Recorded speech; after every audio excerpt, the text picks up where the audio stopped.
Hello and welcome back. Welcome to our latest episode in our new series on inspiring leadership. And thank you also for the terrific feedback that you've sent in. It is very much appreciated and is very welcome. The purpose of these podcasts, as you'll know by now, is quite simply to learn from the best. We want to understand what makes a great business leader. How do they focus? How do they get people to follow their vision? How do they motivate? How do they deal with failure? And how can they use their influence for the good of all of us? Albert Schweitzer said, "Example is not the main thing in influencing others, it is the only thing.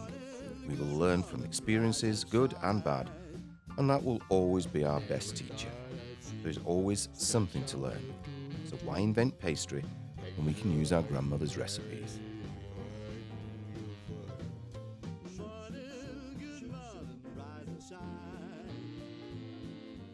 Hello again, and welcome back to the Inspiring Leadership Podcast. I'm Darryl Cooke, the co-founder of law and professional services firm Gunnar Cook, and the author of To Innovate or Not to Innovate and Private Equity, Law and Practice. Today's discussion is one that challenges us to think differently about leadership, about compassion, and the often hidden impact of addiction on families, especially children. Today we're dropping in on a book reading and a conversation that was recorded in June 2025 at the House of Books and Friends, our award-winning bookshop in Manchester. For this talk, author Sophie Calon is joined by Piers Henrique from Nacoa, the National Association of Children of Alcoholics. Nacoa was founded by Piers' mother in 1990 to address the needs of children affected by a parent's drinking or similar addictive problem. It supports children of all ages, including the adult children of alcoholics. Sophie Calon's memoir, Long Going, is an amazing debut, and it tells the moving story of her life with and later without her father. A once high-flying lawyer, Sophie's father was found dead, aged just 55, in Cardiff city centre one Christmas. After years of struggle, alcoholism had taken hold of his life. During her father's worst periods of addiction, he lived in tents, homeless shelters and prison cells. Long Going is a truly poetic story of Sophie's childhood love and adoration for her father, a warm and a truthful and a gentle account of living with the decline of the father that she worshipped, and later the difficult choices she had to make to recover without him. This amazing book sold out its first print within 2 weeks of publication. I'm proud to say that Sophie is my daughter-in-law. Her strength in telling her story allows us to have compassion for others, to care deeply, and to be better at what we do. This is a truly powerful and thought-provoking conversation. But if you want to be an emotionally intelligent leader, you need to listen to this conversation. You just do. So here we go. I've used the word surreal a lot in the last few weeks. I think if you had told me when I was a teenager that I would be sat in a room speaking about my dad's alcoholism, I would have been like, absolutely not. Back then it was like unthinkable to mention it. I didn't tell my closest friends, I didn't tell my then boyfriend. It was just such a taboo topic in my mind. I think for a variety of reasons. Partly sort of loyalty to my dad. He was like a very brilliant dad, very sort of caring and present and creative and fun. And I felt that it would be a betrayal to mention that he drank quite a lot. And then on that point too, I didn't know what was the difference between drinking a lot and drinking too much. It's hard to kind of quantify what is an alcoholic, I think, when you're a child and you have nothing to compare it to. Yeah. And so I guess a part of me was like, is this even something I should tell anyone about? We didn't speak about it as a family. It was sort of a strange idea to tell anyone beyond the family, especially if, I was just being a bit OTT. And then I think also it really particularly dawned on me when I left home that if I did tell people, and I did start to, this idea that the consequences were a bit unknown to me. Like if I started telling people, would they judge him? Would they look at him very differently, and maybe would it even get him into trouble? And so I think it was a variety of reasons that sort of held me back. And then after he died, it was almost unstoppable. I just couldn't help but write about it. Literally the day after he died, I was on the train home from Hebden Bridge, where I used to live, not too far from here, down to Cardiff, where all my family were. And I found myself just with a pen and notepad. So it's not uncommon for me to have a pen and notepad, but just writing down what was going on. And I kind of didn't stop that for 6 months, and by summer I had something that resembled a book, but didn't actually show anyone for a year. And it was about 18 months after he had died that I started kind of sharing it with people and got really positive feedback. And since then I've had so many meaningful conversations about what, as we're having tonight, what the impacts of alcoholism, especially a loved one's alcoholism, looks like. So I think for both, addict and family member affected, especially children, there's this thing called like stigma, and obviously the origin of the word stigma is that you basically get a sticker on your head saying, this is you, you're tarred with a brush, we know who you are because you got the stigma on your head, which is addict, which is bad person. And then people know that's shameful, and then they walk around with shame. And that goes for addict and family, so they know the addict feels shameful, they don't talk, and then that goes for the family as well. And then there's a conspiracy of silence which keeps that in because everybody's feeling ashamed. And the one place where shame can't exist is really in the light. It dies in the light, shame. And so really the best thing for an alcoholic to do or an addict to do when they're in a situation where they're feeling shameful is to try and break through. And that's what happens in the book, very briefly with that black hole comment, is that you kind of feel like, oh God, like there's a little click there, and then the flicker goes out maybe. I don't know if you'd agree with that, but reading it, that's how I felt. And so broadening that out, it's the same message. This is a really nice example of, there's kind of cascades that, move through, like move through us when we share these experiences, and it does get better. And in my sort of 10 years of doing this kind of semi-obsessively, like I've seen a huge difference. It is better. These books are coming out. This is 10 years ago. This book would have been extremely unusual, and it still is an unusual and unique and amazing book. But I'm not stunned that anybody put their name to it, because a publisher might have felt shame to publish it. And then coming to your point about the workplace and communities, it's kind of a huge question. But if you're talking particularly about like workplaces, for example, people don't want to talk about it because they know that it feels icky. It feels like a subject that people will feel ashamed of, and also that might open some sort of Pandora's box, maybe trigger somebody to the point where they don't. You wouldn't know what to do with it if somebody did open up. But the truth is that actually once you get talking about these things, actually it can be quite mundane, and you live these things day to day. They're not these huge kind of catastrophic experiences on a daily basis. They obviously happen. But workplaces can one thing they can do is use Nacoa's training program, which is where you get professionals go in, but also lived experienced volunteers who go into a workplace and just explain what the issue of alcohol in the family looks like and what you can do and how you can help. These things are like they're commonplace around mental health and sort of other neurodiversity areas. You can kind of name quite a few, but with our topic we don't. We keep it sort of in a box over here. We don't do that. I think he really credited some of his success in his career to the kind of functions that he would go to, and he was a lot of fun. He could make people laugh, and so especially with a couple of drinks or more than a couple of drinks, he was pretty much life and soul. I saw it firsthand. We had lots of parties at home, but the interesting thing is that he was almost certainly autistic, and so was his dad, so was my brother, and I think, like you say, the alcohol was kind of key to feeling comfortable in social situations. I think probably he sometimes described himself as a bit of a loner, a gang of one, and he wasn't necessarily in his comfort zone at these functions, but he knew they were important for the kind of work he was doing, and he really wanted to give us a very different kind of childhood to what he himself had experienced. He grew up very working class in Barry. His best friend, my godfather, told me that they went up to high school. They were the poorest kids at school, and so he really sought out a career, because he was very bright, that would give him money to have freedom and be able to do whatever he wanted to do, and for his kids to do whatever they wanted to do. And so I think that he saw this kind of socialising, networking as hugely important for making that happen. Yeah, and that became part of what happened to him. His downfall as well as his sort of rise, if you want to look at it that way. Yeah.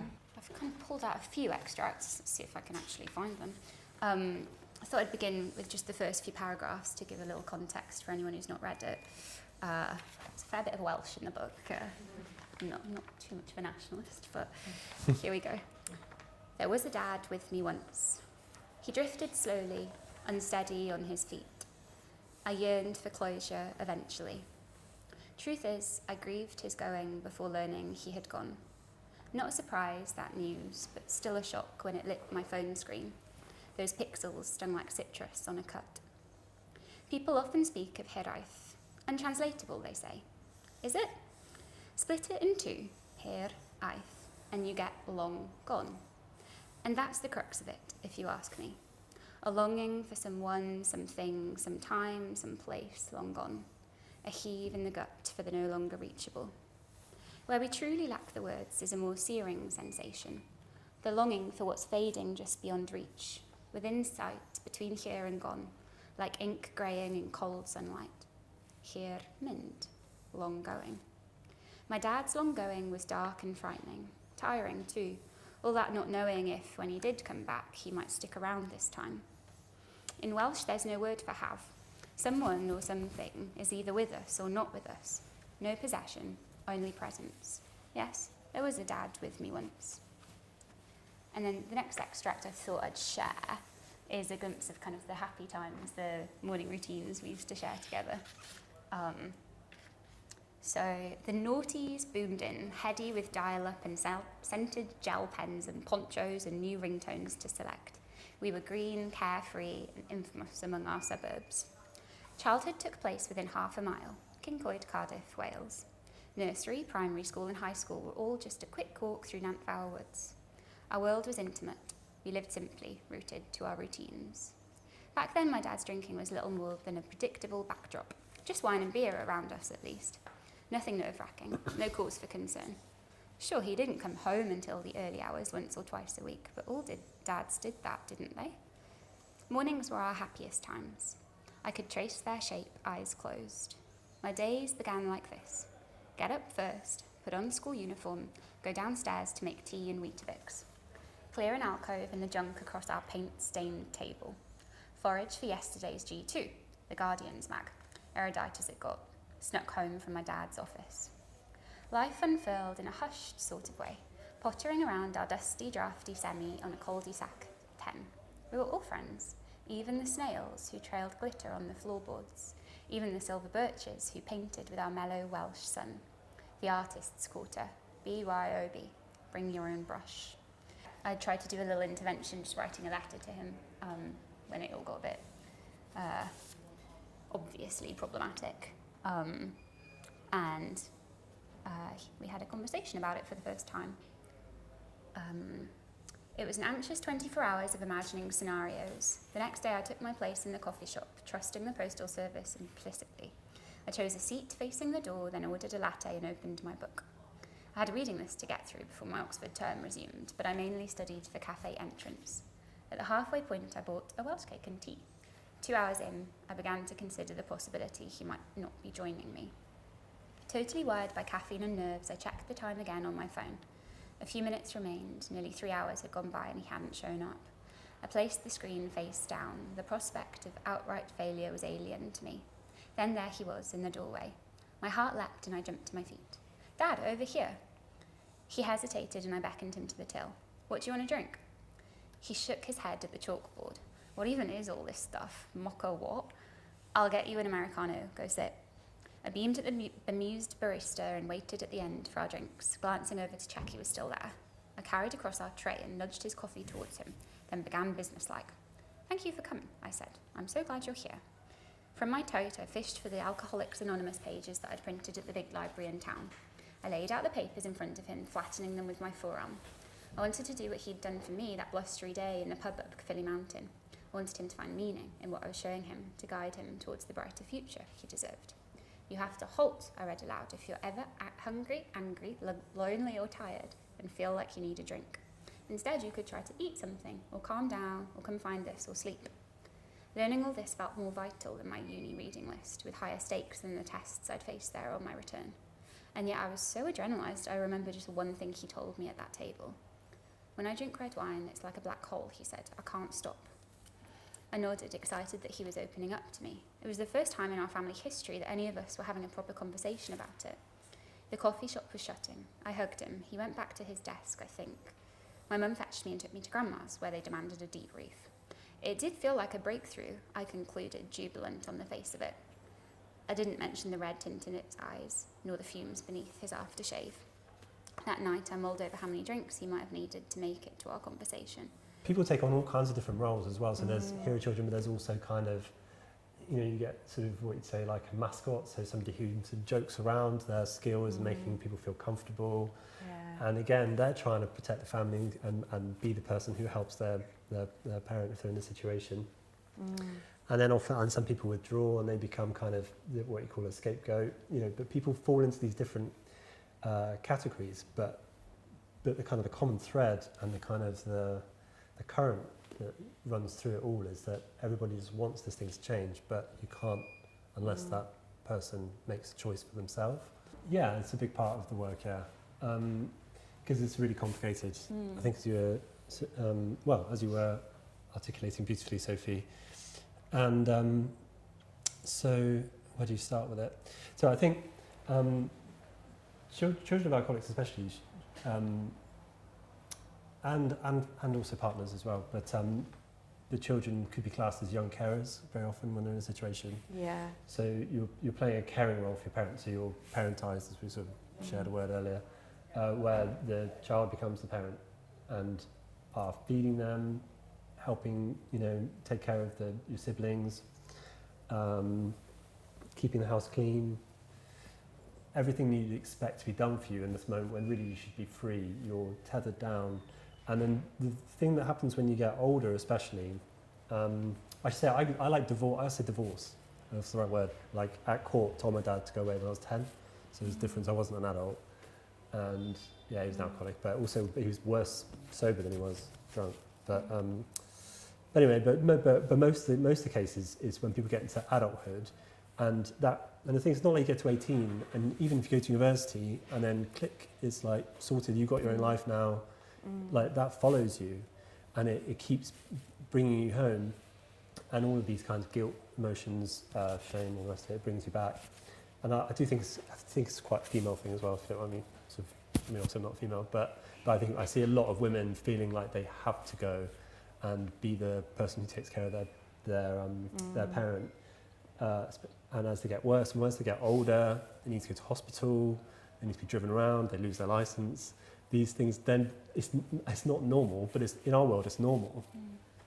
So what do? Because you lose yourself, and you can get to 40s, 50s and go like, and then a parent dies, all of a sudden it's like, who am I? Because I was completely consumed by this person who wasn't even my parent anymore because they died long ago, when the addiction took them. So what am I trying to say is that there's that making help, like drawing boundaries is really part of the work on like the helpline, or like helping people in a kind of face-to-face situation. You have to live your own life, and that can mean cutting a parent out, and that can be a healthy decision because it might be that you are, on the balance of things, just being abused. Because it is statutory abuse if you're being neglected because of the outcome of behaviours around addiction. It's not nice, but it's true. And so if you're facing abuse in some form or another, whether it be through something that's kind of secondary or an illness, if you want to put it that way, through addiction, boundaries are really important, and setting them up and making sure that they protect you and your life are really important. And this is about this book is so great, is because you talk about it in quite, if you know what I'm saying, I don't know how to say it, I don't want to like trivialize it, but you talk about it in a way which it sort of feels natural and normal and how it happens. Because it's a really stigmatized area, even within our sector. So within our Nacoa alcohol harm sector, it's still one of these things that people say, oh, there's still this feeling that blood's thicker than water. Yep. And even addiction services will peddle that. So the fact that you talk about it in such a coherent and well phrased way, in your typical way, reading this one book, but I think it's really important.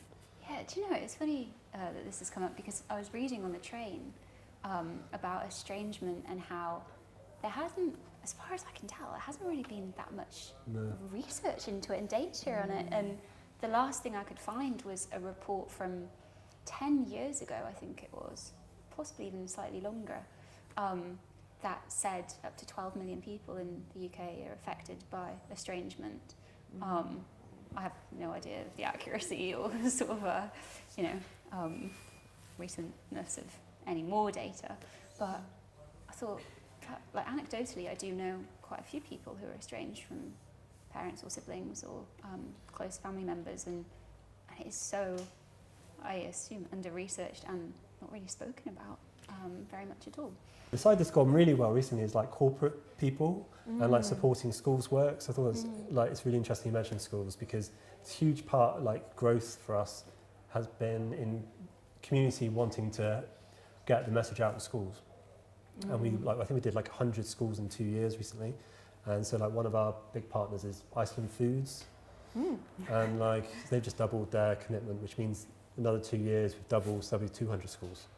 And we go all around the UK, and it's really amazing to do. So that's really positive, and that's what this kind of community work does. And you can do that without, you can just leave government behind. Obviously, you need government for liver units to just have some basic ways that you treat kids when their parents die. That doesn't happen right now. You need the government for that, and we'll keep arguing for that. But in the meantime, we'll just keep going, keep working, and getting into schools. And because, like you say, you go into school and it's amazing how kids react to stuff, because you think they'd be all crying and losing their mind over how traumatic it all is, but they're not. They're with it, and they're switched on, and they know it, and they're obviously the future. So they're the ones who are going to make the choices of tomorrow. And so that's what we're all about. Yeah, it's really interesting to you getting support from different corporations who are helping you go into schools, then Iceland Foods. Who would have thought Iceland Foods? It's the chief exec, Richard Walker. He's just a big fan. He just saw us on TV, and then his dad, Sir Malcolm, came to one of our schools visits. Sorry, let me talk about me. Yeah. No, this is amazing. He came to one of our schools visits, and he goes out, and now he's this big evangelist for our charity. So it's but again, it's just you just keep going, keep circulating, and eventually it builds. And that's the only way that you can really do anything meaningful, is just slow, and just one by one. And it's almost always people who are affected. It manifests in all kinds of different ways in later life. So you're much more likely to become an addict yourself if you go through this situation, but also there's all kinds of other statistical comorbidities, through eating disorders, depression, trouble with police. They're much higher when you go through this at home, and that's because you're sort of keeping people locked in this pressure cooker, and then eventually when it gets too much, it can present in all kinds of other ways, which might be addiction, but also negative outcomes, but also positive sometimes. I asked a family member when they last saw my dad. I'm sat on Grandma's sofa, cross-legged, finishing a mug of hot chocolate. They'd bumped into him 2 weeks ago in town, hovering by the black railings outside Ashton's. He'd been in the hostel almost a year by then. He was eating cockles from a polystyrene tub, malt vinegared, white peppered. He must have scrounged some cash from the divorce lawyer who was charging him to access his own money. After a minute or so of talking, my dad's eyes and feet meandered. They watched him hand over a tenner to a woman sat on the ground with a cardboard plea. They caught up and my dad turned, surprised, then shrugged. Well, I know what it's like, don't I? Not to have a roof over my head. That was just 2 weeks before he stopped breathing. I easily might never have known it, this paragraph from a chapter of his life that I only have second-hand. Another near miss among countless misses, the price of estrangement. I feel greedy wanting to pocket glimpses from these lost years despite having cut off contact. I don't deserve them. I treasure it, remembering the scene in my imagination as if I was there. I guess I did see his decades of generosity to me. I don't know about you, but I've learned so much from this searingly honest conversation between Sophie and Piers.